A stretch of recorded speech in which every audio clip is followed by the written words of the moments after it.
Hello, human geographers. We're back at it tonight to take a look at our next lecture regarding largely agriculture in more developed countries, countries of the core in particular. And this is mainly going to center around commercial agriculture. Now, before we get started, again, just like last lecture, what I would recommend is have out your two maps, your two core maps, the climate map and your agricultural regions core map. Have those side by side as we're taking notes. That way you can pause and, okay, I see where that is, and start making some connections and things like that. So let's get started. So we're going to be taking a look at different forms of commercial agriculture tonight. Again, this is agriculture for profit, all right, for sale off of the land where it is grown. Okay, so we're going to start out with mixed crop and livestock agriculture, and really this is just kind of a blending of a couple of different forms of commercial agriculture, as we're going to see.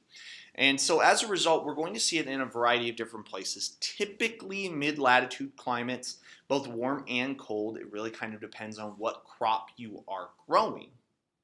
That kind of dictates the warm or the cold as far as climate goes.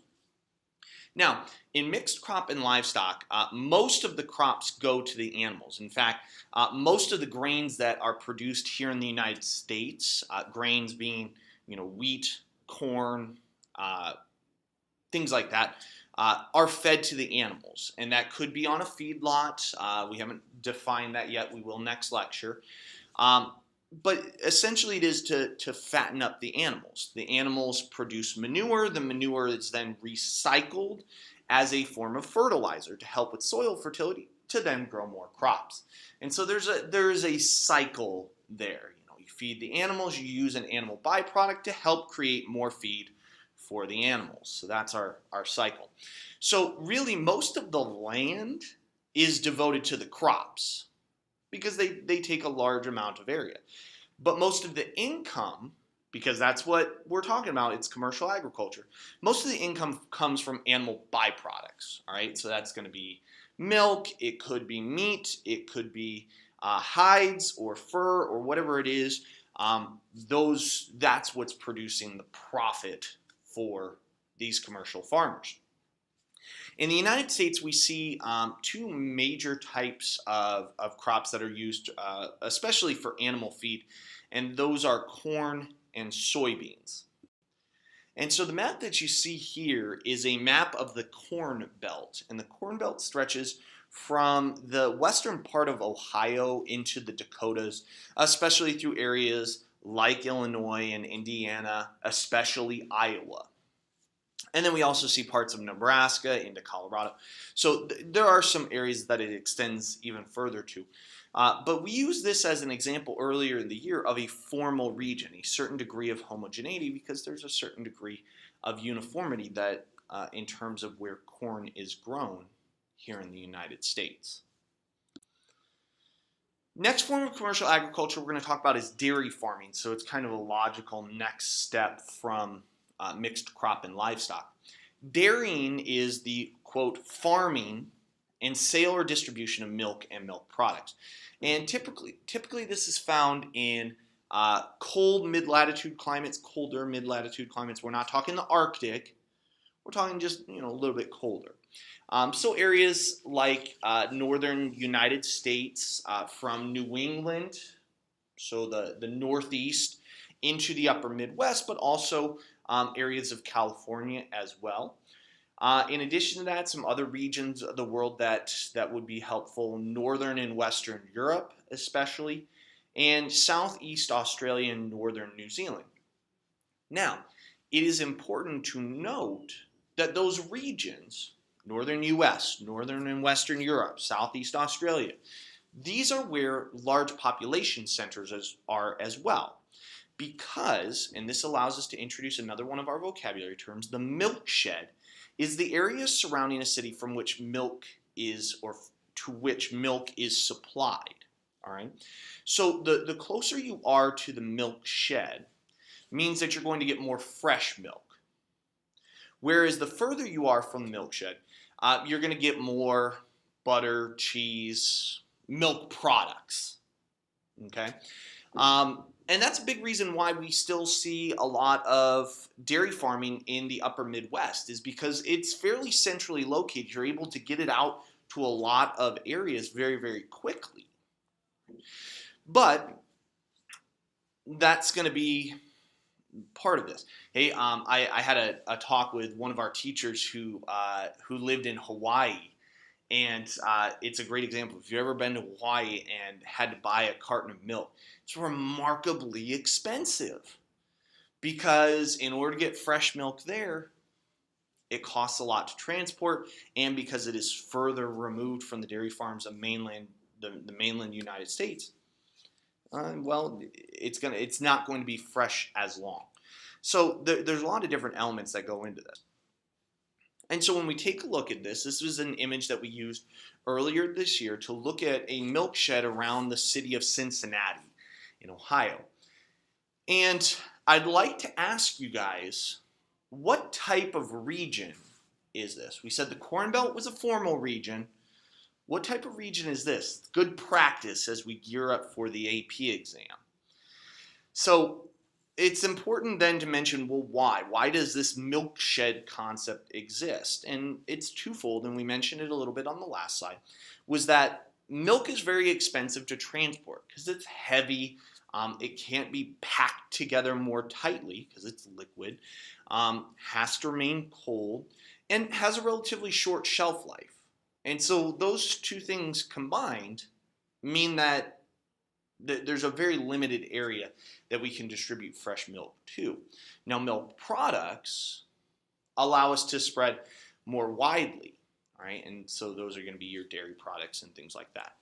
But this is a good example of what a milk shed might look like. An area that is very, very close to the city might receive more fresh milk, and then the further away you get from this city, in this case Cincinnati, you're going to get more milk products.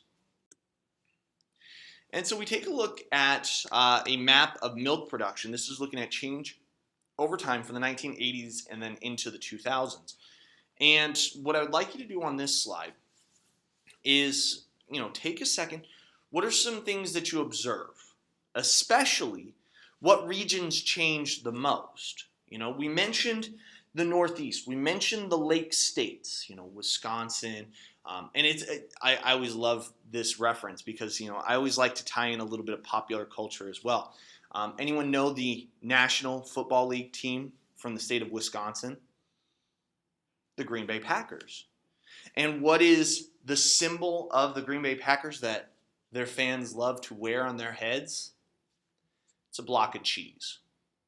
And so there's a little bit of, there's some ties to this. So Northeast, the Lake States, we know that those are going to have, we mentioned those. But what region are we also seeing a lot of production, especially an increase in production? And then as usual, any observations that you have, as well as what questions do you have? Is there something when you look at this and you go, that's weird. Why is that? Jot those down. And then we move into a map of milk production. So changing the scale a little bit. The last slide was looking at, regional scale within the United States. Now we're looking at a choropleth map, national scale of milk production. All right. And, it's not a great map because we've only got 3 choropleth classes. I'd like to see a little bit more in order to see, some variation, especially at the top and the bottom. But it does help us. Again, we mentioned the United States. We mentioned Northern and Western Europe in terms of milk production. We mentioned Southeast Australia. But what other areas are you seeing a lot of milk production as well? And what might explain that? So again, as always, notes, observations, questions that you have. What else do we see here? All of that. Next type of commercial agriculture that we're going to get into is grain farming. And typically grain farming we're going to see in dry or warm mid-latitude climates. Now, to be clear, the top 3 grains globally are going to be wheat, rice, and corn, also known as maize. However, we're also talking about things like oats, barley. In the United States, we're not seeing a lot of rice. We're not really talking about rice production here. okay? Especially for the United States, especially when you say dry or warm mid-latitude climates, because the United States and dry climates really aren't conducive to rice cultivation. There's a lot of water that is needed for that. But in the United States in particular, we're mainly talking about things like wheat and corn, okay? Now, globally, the top two producers of grain are China and India. Why do you think they might be the two largest producers of grain? Okay. Now, on to the next point, they're not the top two producers of commercial grain. All right. Remember, commercial grain is for sale. Whereas in China and India, it's going to be more for consumption, for sustenance. Okay. The United States is by far the top producer of commercial grain. Right? By far. It's number one at the top. Wheat and corn especially drive that. And then, down the list, we've got states like Canada is a leading producer of commercial grain. Argentina, Australia, France, Russia, Ukraine. All of these countries produce a lot in terms of commercial grain, as we're going to see on the next slide. All right. But in the United States, part of the reason why we have so much production of commercial grain is because we actually have two different wheat belts. We looked at the corn belt earlier, where most of the corn in the United States is grown. But we also have two wheat belts. We have a winter wheat belt, which is the areas where the winters are a little bit more mild, so Kansas, Colorado, Oklahoma. Not non-existent winters like we have here in Nevada, but instead just more mild winters. When we compare it to the spring wheat belt, the spring wheat belt is going to be the Dakotas, Montana, southern Saskatchewan in Canada. Areas where the winter is definitely going to be more intense, but the springs are going to be a little bit more mild. All right. So again, when we go back to the climate is largely dictating that. Okay. So let's take a look at a map of global wheat production. So to be clear, we're only looking at wheat production here. This isn't grain production, because grains, again, are wheat, corn, rice. Those are the top three. This is specifically looking at wheat production. Okay. And so first off, let's ask the questions we always ask. First off, what type of map are we looking at? And two, at what scale are we analyzing this? Right. And then let's take a look. You remember the list that we just listed on the last slide? We said China and India, top two producers of grain. In this case, we're just looking at wheat. So yes, they produce a lot of wheat. Notice in Southeast Asia, there's not a lot of wheat production. What are they growing instead? Well, the climate is more conducive for intensive wet rice. All right. The other list that we said the United States is the largest producer of commercial grain. We also listed Canada. We see Argentina, France, Australia, Russia, Ukraine. All of those fit into the top area, towards the top tier, in this case of wheat production. Now, in addition to that, what other states kind of catch your attention? What other observations do you have? Do you have any questions from this? Great opportunity to ask those. Next form of commercial agriculture that we're going to be taking a look at is livestock ranching. This is definitely a little bit more near and dear to us out here in the state of Nevada, as we're going to mention here shortly. Livestock ranching is the raising of domesticated animals for the production of meat and other byproducts such as leather and wool. Now remember, one of the big differences that separates this from nomadic pastoralism. Nomadic pastoralism, they largely don't consume the animals. In livestock ranching, that is a big driver of this, is the consumption of the animals, all right? As well as other byproducts, that is true. But meat is a big part of this. And so we're going to see livestock ranching in dry climates, same as nomadic pastoralism. But the big difference is, one, livestock ranching is largely not nomadic. There's certain degrees to which the animals are able to move around, as we'll talk about next lecture when we get into animal feedlots and what are called CAFOs. And then the other big difference is that nomadic pastoralism is subsistence, whereas livestock ranching is commercial. So just a difference in purpose, what they're trying to do. Okay. And so livestock ranching, one of the big characteristics that is associated with commercial livestock ranching are feedlots and fattening the animals up. Okay? The fatter those animals are, whether they're cows or hogs or sheep, whatever we're talking about, the more meat there is to eat. Now, there is a debate about the efficiency of that, because one study showed that it takes about 21 pounds of grain, and that's mostly what these animals will eat, especially corn. About 21 pounds of grain in order to increase an animal by 1 pound of edible meat. So it takes 21 pounds of grain in order to increase the animal by 1 pound of edible meat. So there's a debate about efficiency there and whether or not that is sustainable to continue using 21 pounds of grain to increase 1 pound of edible meat. There's a debate about that. Okay? Now, in the United States, we saw an expansion of livestock ranching, particularly during the 19th century. And we saw this particularly taking place in Texas. And another reference to popular culture, if you're a fan of the University of Texas football team or any of their sports, just the University of Texas in general, you're a fan of the Longhorns. And what is their symbol? A giant steer. All right. And so what we saw are these massive cattle drives from Texas to the railroads. And the reason they were doing that is that the cows were then loaded onto the trains, still alive, shipped east, particularly to Chicago. Chicago had one of the largest slaughter yards in the country, where the cattle were slaughtered and then shipped off to markets further to the east. Now, during this expansion, during the 1860s, we saw what became known as the Range Wars. And the Range Wars were kind of almost a battle back and forth between livestock ranchers and sedentary farmers.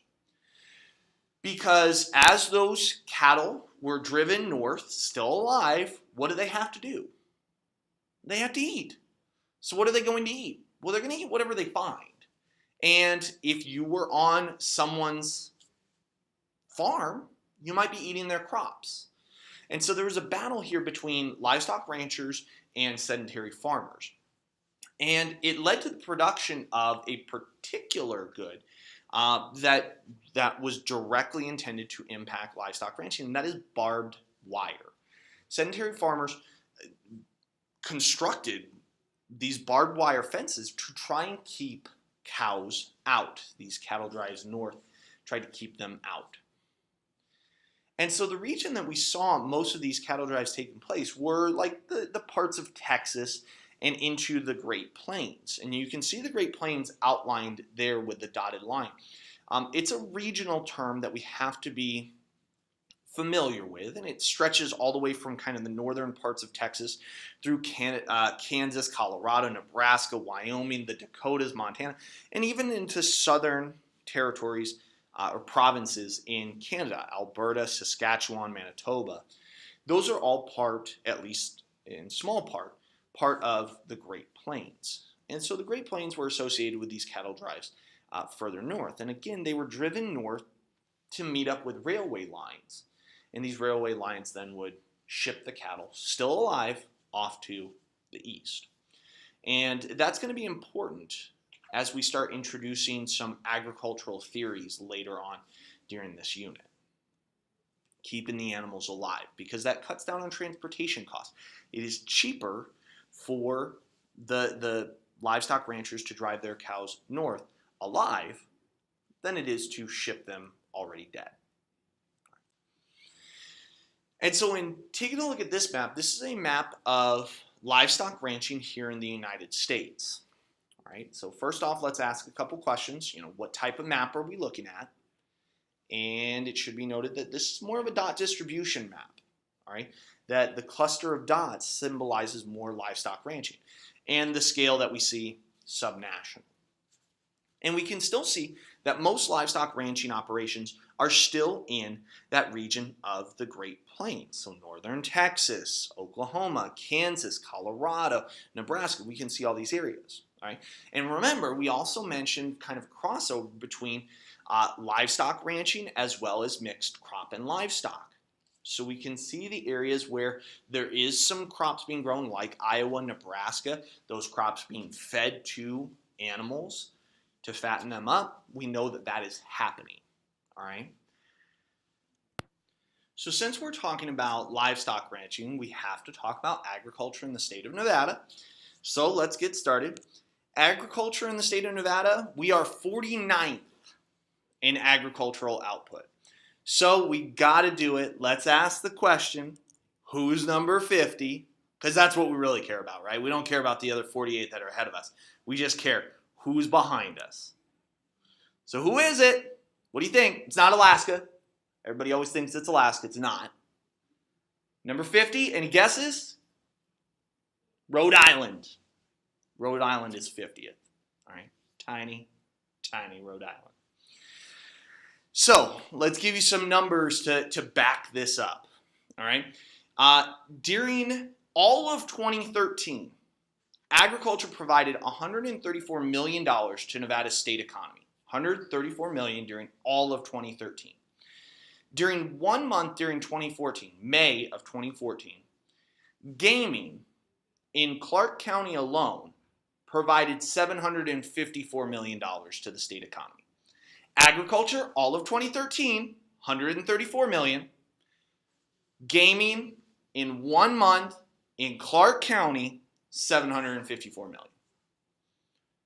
Just to give some context to what we're talking about.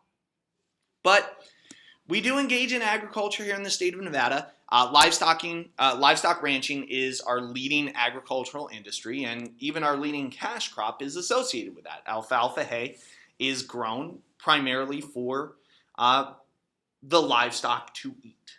All right, so even what we are able to grow is largely associated with livestock ranching.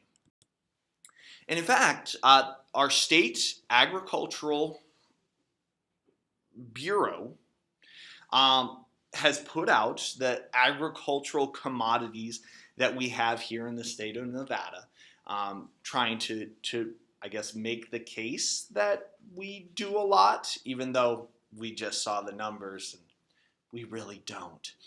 But one of my favorite things that when we first noticed this, looking at agricultural commodities by county in the state of Nevada, somebody noticed our state agricultural motto that is listed on here.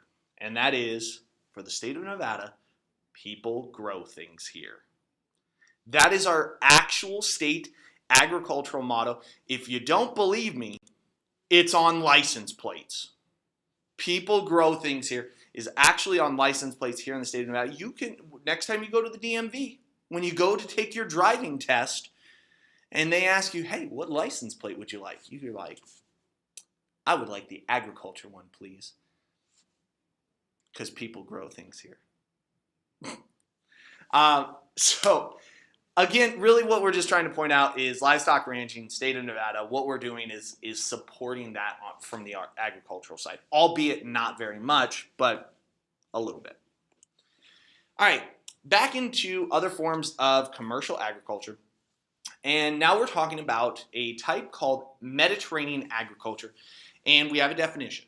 Specialized farming that occurs only in areas where the dry summer Mediterranean climate prevails.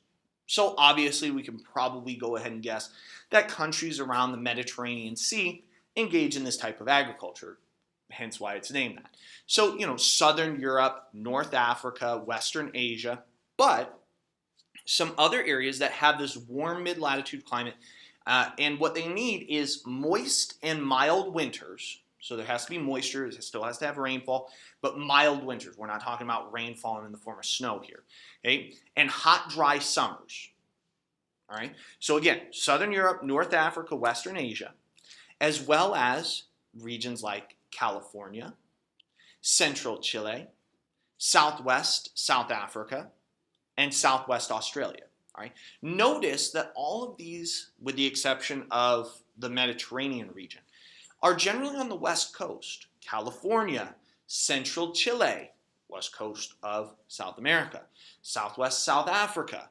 southwest Australia. All right, all of these are on the western coasts of continents. And in particular, what we generally see is during the winter they're growing cereal crops and things like that. But in the summer, we see a lot of tree and vine crops. Things like, and this is definitely a list that we should probably be a little more familiar with. Things like olives, figs, dates, citrus and other tree fruits, grapes, as well as like grazing animals. So we're going to see goats, sheep, things like that. All right.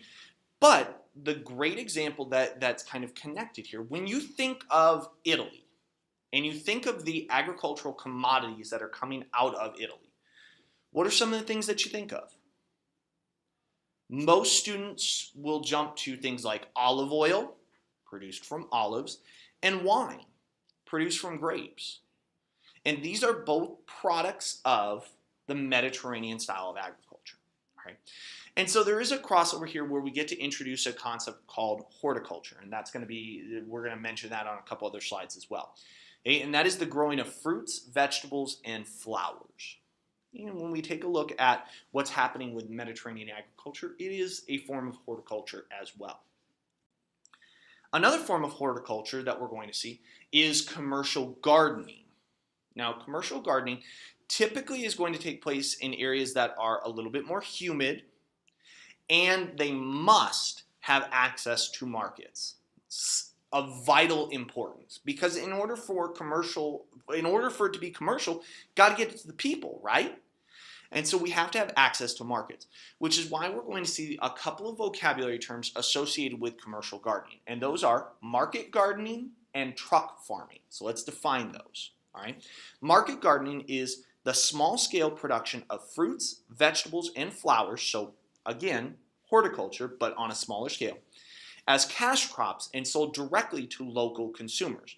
Distinguishable by the large diversity of crops grown on a small area of land during a single growing season.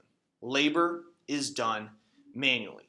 So this doesn't really seem a whole lot like commercial agriculture, because there's small plots of land, it's manual labor, all right, you're growing a diversity of crops.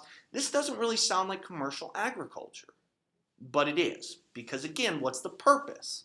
The purpose is sale and consumption away from the land where it is grown. Truck farming, the intensive production of fruits and vegetables for market rather than for processing or canning, also known as horticultural farming or market gardening. So again, crossover, okay? So what we see is here in the United States, we see, especially in the Southeast, especially with things like, what immediately jumps to mind is Florida with oranges. All right, humid climate. It's not purely for consumption in Florida. It's for sale. Okay, and then the Northeast, which has its own form called specialty farming.